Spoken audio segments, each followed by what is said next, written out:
Olá, vamos falar de um julgado que está no informativo 1159 do STF, que fala sobre direito constitucional e direito previdenciário. A questão é o termo inicial de pagamento dos benefícios de aposentadoria do regime próprio de previdência do Estado.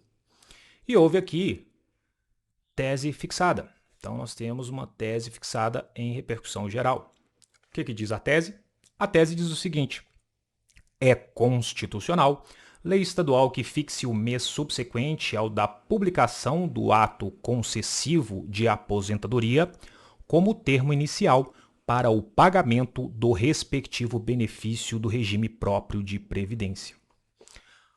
Ok.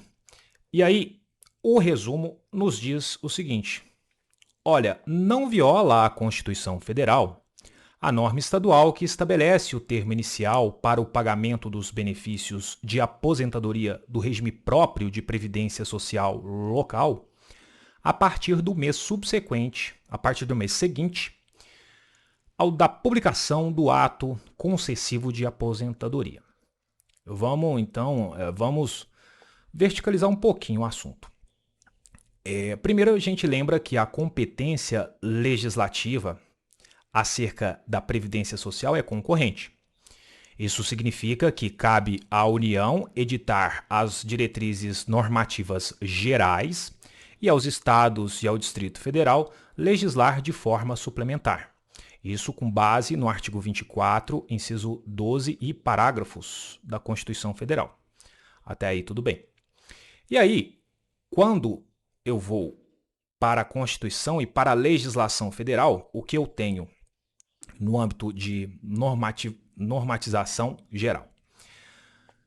No artigo 40 da Constituição Federal e também na Lei 9717 de 98, que é uma lei que trata, assim como o artigo 40, então tanto o artigo 40 da Constituição quanto as disposições da Lei 9717 de 98, tratam dos princípios e normas gerais aplicáveis aos regimes próprios de previdência social dos servidores públicos de todos os entes federativos. Beleza.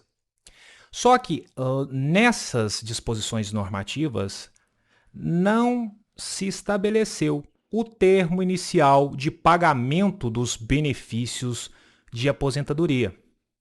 Então, isso significa que não existe norma geral sobre essa questão. Inexistindo norma geral sobre essa questão, não há óbice para que cada unidade federada fixe a data de pagamento da aposentadoria, pois representa medida que decorre do legítimo exercício da competência legislativa suplementar.